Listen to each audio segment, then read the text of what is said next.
Good morning. This is John Callis, president of Castle Breckenridge Management, Inc. This is Monday, October 3rd, and today we continue our series on sustainability. We have a special guest today, Patrick Crais from Blue Watchdog.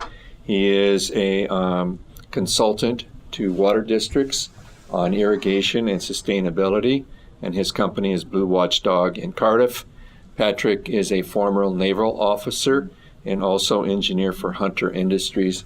And today he's going to talk about how homeowners associations can approach the management of irrigation issues and sustainability within your homeowners association. Let's give a big hand to Patrick. Patrick, it's all yours. Hey, thanks, John. I'm glad you guys invited me to come over. This is pretty cool. Also, the first time I've gotten to be on this Facebook Live thing, so we'll see how this goes. Or maybe you'll see how it goes. I can't see anything. What we want to do, so today I was asked to talk about water, and I've done this a few times this last year, just sitting in front of CSM audiences and different HOA audiences, and especially those sitting on the boards. I really want to address a few things. We want to look at three things today.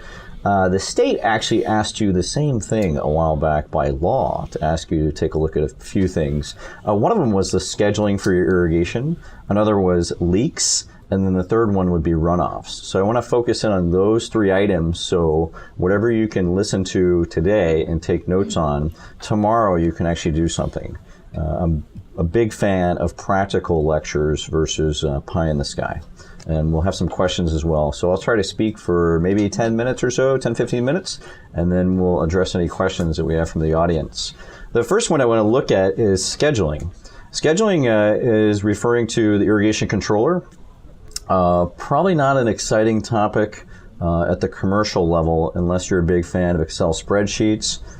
I hate Excel spreadsheets. That was one of the reasons for transitioning out of the office into the field a bit and spending more time with people. What I mean by that is the scheduling for irrigation controllers can get quite complex. You could be looking for some of these properties where you have 48 stations, and there's 7 days of the week, there's 24 hours in the day, and you've got 48 different zones that you have to put scheduling on, and you've got 9 different plant materials. So the complexity of scheduling, the state basically cut that down for you by law, and now we're kind of transitioning out of their quote-unquote drought phase into kind of a longer, more sustainable position. When we look at scheduling, I really would like it if you would consider entrusting that to the landscapers, but kind of reviewing that with them maybe in a layperson's terms versus getting in front of these irrigation clocks and putting in the minutes. And what I mean by minutes is typically, I think in San Diego, the default scheduling could be, hey, put 10 more minutes on there, which is scary. But I think because of the drought, we've really kind of changed our approach to that, and we're actually looking at plant material and what are the requirements of these plants, and then how would you break them up into groups. So for scheduling, I think the best thing to do is make sure you have a good touch base with your landscaper, and at least 4 times a year address some type of change in the scheduling. I spent a lot of time on commercial properties throughout Southern California all the way up to Ventura, and the one thing I roll out there and start with, much to the disappointment of the HOA boards, like, hey, we need to rip out all these plant material and we need to go in and put in this device and that device. I'm like, can we just start with the amount of time that we have on each of the stations? And then one of the other debates I'd like to kind of remove between the landscape companies and the HOA boards is this constant discussion about how many minutes.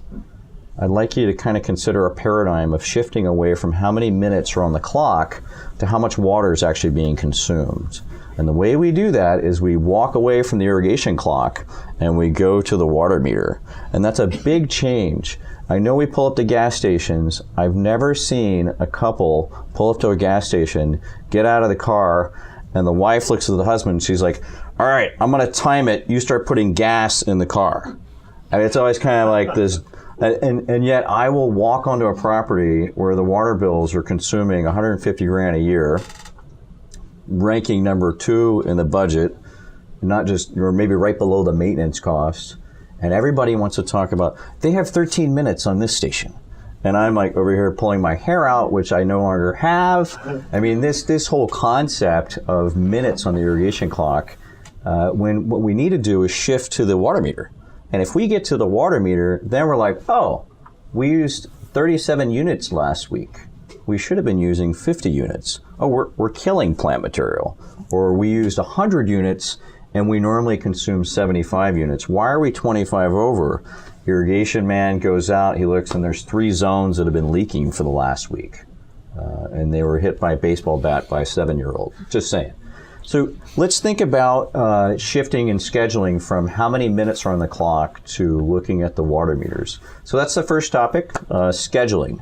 The second one we want to look at is runoff. Runoff is probably, I think because of drought shaming, which is kind of a comical thing to me, but maybe it's kind of cool because it creates better business for me and others where we have more value because you guys are all yelling at each other. But that's maybe not the case. What I will say is runoff is probably a form of water embarrassment, I'd say, because there's water leaking all over everything. Have you ever walked into those properties where you just take a look at the parking lot, and the parking lot's basically been destroyed by water over the last 5 years. And all that really is just runoff and managing the runoff. So when we're working with properties and we're looking at scheduling, a component of that is how long can this water run for a shrub zone sitting in a parking lot before it starts to spill onto the pavement. And then really, most often, again, I'd like to consider another paradigm shift because of runoff, and that is, would we consider looking away from the water bill, which dominates us because we see that, and could we look at property damage? And runoff and property damage kind of go hand in hand. One of my first jobs when I started this a long time ago, I used to work on Saturdays. So Monday through Friday, irrigation nerd for Hunter Industries. And then on Saturday, I would go help these poor people in Rancho Santa Fe that have very large water bills and very expensive properties that were being destroyed by $2 sprinkler nozzles.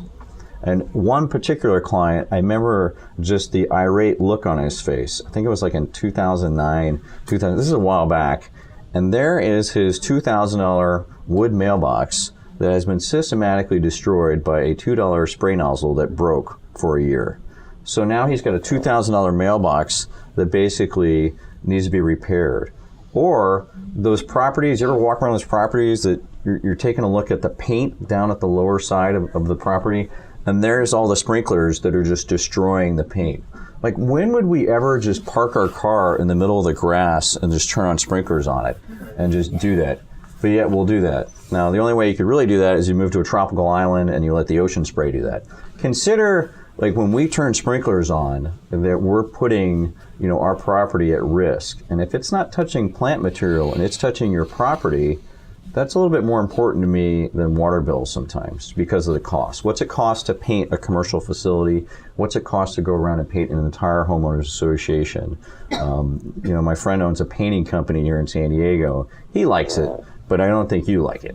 And we've always joked about, what if we could do it together? You paint it, I'll kill it. But that's the second topic I think is pretty helpful. So we have scheduling, runoff, and then the last one would be leaks. And again, what does a leak cost?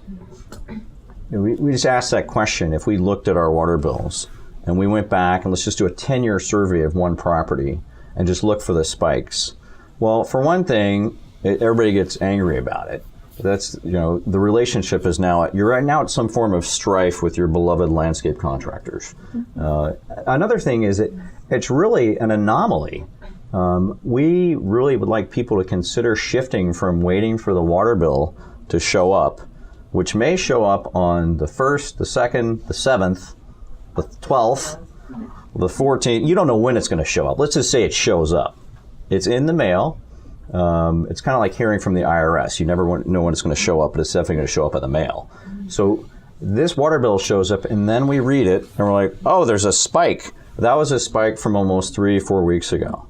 By then, Santa Claus has come, the Easter bunnies come, all life has kind of transpired and your kids are out of school. I mean, think about water bills as the place you shouldn't be starting. You should have a relationship with your landscape contractor that, again, I think goes back to the water meter. The water meter, another way to look at that is to think of it as the cash register for the water agency. Their mission is to provide reliable water that's safe for you to drink, and reliable so it doesn't run out and we're all like, hey, where's the water? So if they're going to do that on their end, then you're paying for it, and you're paying for it through the cash register. So what we want to do is shift from the water bill and get to the cash register. And the way we do that in the simplest way, we've done it with HOAs, is we have their landscaper or the irrigation technician, and even sometimes the team staff, like the maintenance technician that might be assigned to the site depending on the size of it, just take once a week, let's take a meter reading.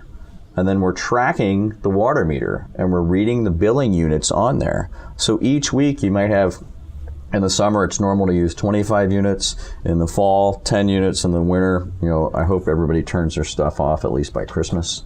That's kind of the goal sometimes depending on the rain. So look at taking weekly meter readings, and with those weekly meter readings, then everything's going to be taken care of. You're not going to wait till you get the water bill. You'll be proactive and ahead of the game. So those are the three things. We got scheduling, runoff, and leaks.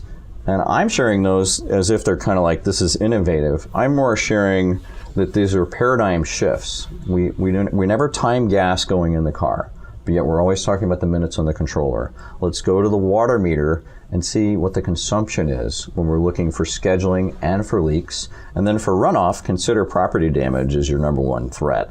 I mean, it is embarrassing, and maybe the water agency, which doesn't really have a staff right now to come out and find you, although, it'd be neat to see one day they'll have like these water cops riding around like Dukes of Hazzard, but it may not happen. I will say though, if we think about those three items, that'll get us ahead of the game for water conservation on these properties. Those are kind of three topics I had. Is it enough information where you kind of shift into the questions? Because I could talk forever, but I'm not going to do that. I have a question for you, Patrick, that have come up. We have a property in the North County Coastal that Susan Bowles manages now, and they had talked about putting in a flow meter at the property in order to read the meter. Would you recommend that, and is it an efficient and effective thing to do? I think flow meters or flow sensors, as they call them, depending on what type you're using, has been something I really, when I left Hunter Industries, I was really excited about that type of technology, and I still am. Any property that we eventually would manage their water consumption, we required the contract to have pretty much a flow sensor in there, so we knew what was going on. And we really wanted to operate remotely because driving around Rancho Santa Fe is absolutely, if you have a Ferrari, it's fun, but if you have like a technician van like we have, it's not as much fun. But going around and taking meter readings and doing that throughout all Rancho Santa Fe is really time consuming. So we looked at buying a flow sensor and putting that in as you're buying this human that's really small and inside of a little valve box, and he's reading it for you every minute. And that was really cool. And so the remote information, you can do it through web-based. At the very least, you could go out for $100, $200, buy a brass water meter, very similar to the water agencies, and do the same thing, and just once a week take the reading, and so you know how much water you're using. So that's kind of my thoughts on the flow sensors. We've had a leak recently at another coastal property that Susan manages, and they've had a very large leak, and that leak we haven't been able to find. Correct. What would you recommend? For leak detection, we've done kind of a two-step approach. The first thing is use your irrigation technicians. They're very savvy on understanding the irrigation system. What they're looking for primarily are not necessarily mainline leaks, but we call dynamic leaks that usually occur on the irrigation system itself, downstream of the irrigation valve. Once that's taken care of, then you back up to the main line. They can do shutoffs in the front, back side of the property to try to isolate where the leak is. If we don't have shutoffs on our properties already, and what I mean by that is if you have a long main line going from the water meter all the way to the irrigation valves, if you could put in those shutoffs, that at least gives your irrigation company a chance to find the leak.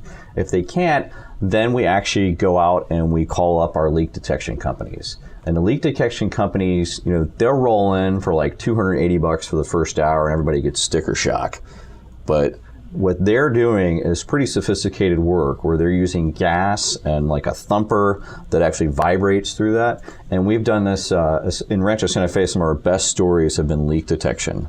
We had a property that we were tracking the water once a week. We just take the meter reading, put like $100 meter on this section of the property, and that water was leading to their pool, which was sitting over this very nice lower section of the property. Let's just say a basement that was well done. And we basically tracked that water for a year. And then in the second year, as we're tracking it once a week, we noticed a spike of almost $300 worth of water was being used more than normal. And by doing that, but we couldn't locate exactly where the leak was, called up the leak detection company. They came in, and for like $1,800, they saved a $50,000 problem that was about to happen. But again, we were detecting the leaks before, rather than waiting for the water bill or waiting for the property damage. So you guys, that's kind of my thoughts on how to do that. I have a large property in Mission Valley. It's 14 acres, and we have the hardest working man in the world working the property as one landscaper. He doesn't know anything about irrigation, smart controllers, any of the technical side of landscaping. And it's so large that they're overwhelmed as to what to do.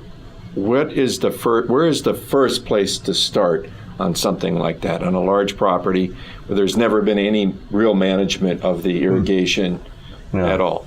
What we do, and the water agencies are big fans of this, is we start with the recommendation that all HOA boards go out and ask your local water agency to provide you with what they call a water audit or a water survey.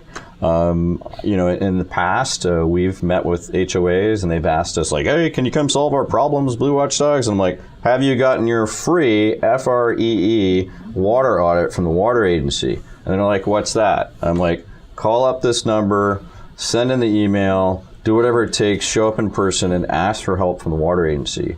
They send out an auditor that's usually qualified at certain levels to evaluate the entire irrigation system and give some basic coaching on a report.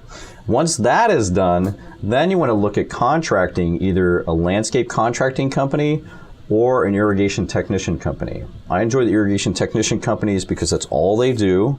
They're not there trying to do the work and then win the maintenance contract. There's no duplicity. It's just like, we're here to fix the irrigation system. And when they come in and work on the irrigation system, there's really two angles. They can come in and focus on the irrigation controller, or they can focus on the plastic side. I think because of what we just talked about, before we go into these really sophisticated irrigation controllers that are remotely managed and have weather stations and all that world, fixing the leaks is probably your first step. I would do that before anything else. So start with the leaks, start with the plastic side, and then look at the controllers. And then if you have a staff, like you said, you got one guy, 14 acres, he may not need a controller with all the bells and whistles. He just needs a basic controller that at the very least has maybe a rain sensor. And that's often what we've done. We've done this up in Los Angeles for 14-acre properties, even 25-acre properties, doesn't matter what the size is, where they're looking at us like, we want to put in this controller that does all this, this, and this. And I'm like, yeah, but your staff doesn't have time to manage that. Yeah. And nor are they qualified. And I don't know if you want to bring in a third party to do that. So why don't we just put up a clock, let it change it 4 times a year, and at the very least have a rain sensor on there. And everybody's like, oh, but this is in California, we don't get any rain. I'm like, well, in the last 10 years, the average number of rainfall events per year runs you about 30, 35 a year. And I know we had the drought, and we're all, think it's never going to rain again. But every time it rains, do you really want somebody to come run back on the property and turn that off? And it's that simple. And rain sensors are very well-tested technology. That isn't something we're worried about. All right. Can we open it up for questions? Anybody have a question they'd like to ask Patrick? Okay, you mentioned that there are a couple of properties of mine that have excessive water use discovered through the bills. They're not really spikes because they're every 2 months, but we don't know the cause of the excessive water use. My first call is to the landscaper. What's been happening that I don't know about? And what I get is, well, maybe the water meter reading is incorrect. Let's start there. I've heard that before, but I want to kind of push back a little bit on that because people are like, oh, the meter's all screwed up. And that's a pretty rare occurrence. And I know what happens, and maybe some of our experienced people out here were like, oh, I've seen it. I'm like, all right, well, I've seen 2. Okay, and I've looked at thousands of water meters. Now, I've seen the lecture in Las Vegas that I saw like 3 years ago. He's like, let's just look at how water meters were incorrectly installed. So I highly doubt that. It could be, but when the customers call up the water agency like, hey, our water meter is jacked up, you guys are killing us, you're probably happier that they haven't done the maintenance on it because they're probably undercharging you. And we've actually gotten this situation before where I'm laughing about it. You know, the client's like, hey, should we put in a new meter? I'm like, you can. And I just kind of go, quiet, Blue Watchdog. We just like, you know, we don't say anything. But I will say that's probably not the case. What's the spike every 2 months? I don't know about that. I know if you go systematically through those steps that you start with leaks, some of the leaks may not be mainline leaks that are pressurized where they're constantly going. That's an easy one to find. Another one that might be tricky, and we've done this before, is to have the irrigation technician or your landscaper go through every zone, visually identify there are no leaks. If he can't find any leaks, the next step is to bring in an irrigation technician that will turn on all 37 zones, zone 1, and he'll read the flow, and the flow will say it's 20 gallons per minute, and he's cool with that. But then he's going to get to zone number 16, he's going to turn it on, and it's going to be some explosive, like 89 gallons flying through zone 16. And now you've discovered the problem. We call that a dynamic leak. So your flow meter would be, or the measuring of the flow. Yeah, that's really important. The flow sensor is your friend. I mean, it's a really good investment. And that would kind of at least give you the knowledge there. Okay, so controllers, bad controllers, broken controllers. What to do about that? Well, when that's presented as a reason why something might be you know, depending on your relationship on that angle, I mean, I know the controllers will flip out, but they don't usually flip out every 2 months. You know, they'll flip out every time they work. Once they flip out, they're done. After about, you know, manufacturers would say every 6 months you need a new controller. On the other end, you know, I think changing out controllers at least, you know, every 8 years or so is probably a good idea. I mean, a lot of you may look at your properties and be like, yeah, but the thing's still working. I'm like, I know, but it reminds me of that game I played in 1978 in a closet with the little red dots on it, the football game. I'm sorry, I was born in 72. But if we look at that, when you see like this controller, you can barely read it, and your contractor's in there trying to push the buttons and they're not working, yeah, that's just time to get a new controller. Yeah. Any other questions? Patrick, I have a nephew Good who questions, though. Thanks. is a surfer in Cardiff, and every time he comes to my home, which was frequently, to have dinner with my family. All surfers are like that. Yes. He mentions to me that I'm a water hog, and I have told him that I've gone to great efforts to cut my water consumption, and I've also mentioned to him that San Diego County has had its restrictions for water usage lifted, and he always sneers at me like I'm a caveman. And I've defensively said, well, I'm pretty up to speed on what's happening in Southern California, specifically San Diego County, and water usage.